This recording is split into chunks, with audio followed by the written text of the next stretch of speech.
Hello friends అందరికీ welcome. ఈరోజు మా అశ్విక్ స్కూల్‌కి వెళ్ళిన తర్వాత నా మార్నింగ్ కిచెన్ రొటీన్‌ని మీతో షేర్ చేసుకుంటున్నాను.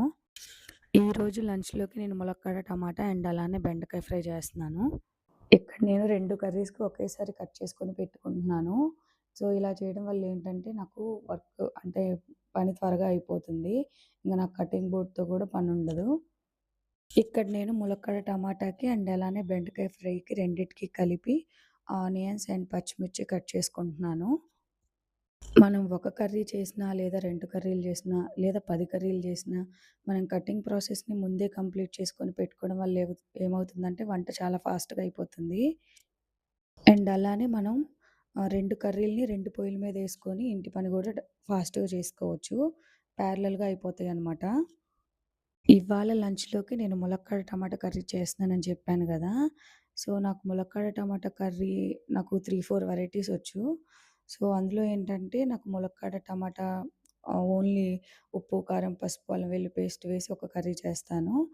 అండ్ అలానే ఆహ్, ములక్కాడ అండ్ ఉల్లిపాయ కలిపి ఉప్పు, కారం, పసుపు వేసి జస్ట్ అల్లం వెల్లుల్లి పేస్ట్ కొంచెం కొత్తిమీర వేసి అదో టైప్ అంటే టమాటా వేయను అందులో.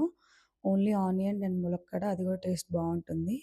అండ్ అలానే ఇంకోటొచ్చేసి ములక్కాడ ముక్కల్ని అండ్ అలాగే టమాటా ముక్కల్ని చిన్న ముక్కలుగా కట్ చేసి అండ్ అందులో గసగసాలు, ఎండు కొబ్బరి అండ్ కాజు పేస్ట్ వేస్తాం అనమాట. అది కూడా గ్రేవీ కర్రీ చాలా బావుంటుంది. ఆ కర్రీ ఏంటంటే మీకు రైస్‌లోకి అండ్ చపాతీలోకి రెండిట్లోకి బావుంటదనమాట. అంటే మనం కాజు పేస్ట్ అవన్నీ ఏస్తున్నాం గదా! మనకి చాలా గ్రేవీ వస్తది. చపాతీలోకి అండ్ రైస్‌లోకి కూడా బావుంటుంది. ఈరోజైతే నేను ములక్కాడ టమాటా కర్రీని చాలా సింపుల్‌గా చేస్తున్నాను. జస్ట్ ఉప్పు, కారం, పసుపు అండ్ అలానే అల్లం వెల్లుల్లి పేస్ట్ వేసి కర్రీ చేస్తున్నాననమాట.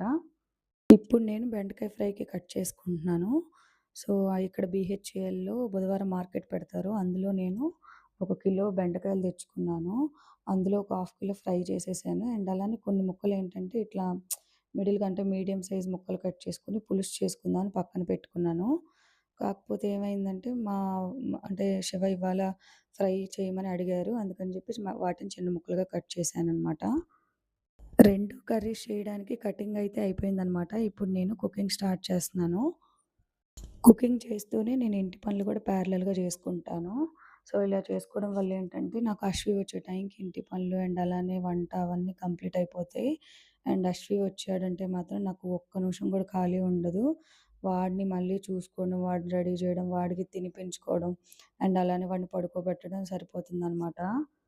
అశ్వి ఎగ్జాక్ట్‌గా 1:00కొస్తాడు. వాడొచ్చే టైంకి నేను పనులన్నీ కంప్లీట్ చేసుకుంటాను.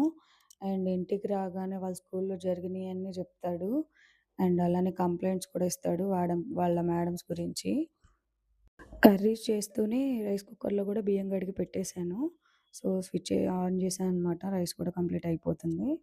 ఈరోజైతే మా లంచ్ ఇదండి. మీ ఇంట్లో ఏం కర్రీస్ చేసుకున్నారో నాకు కామెంట్ బాక్స్‌లో కామెంట్ చేయండి. ఈ వీడియో గనుక మీకు నచ్చినట్లయితే ఒక లైక్ చేసి సబ్స్క్రైబ్ చేసుకోవడం మాత్రం మర్చిపోవద్దు. అలానే మీ ఫ్రెండ్స్ అండ్ ఫ్యామిలీ మెంబర్స్‌కి షేర్ చేయండి. నెక్స్ట్ వ్లాగ్‌లో కలుద్దాం. Thank you. బాయ్.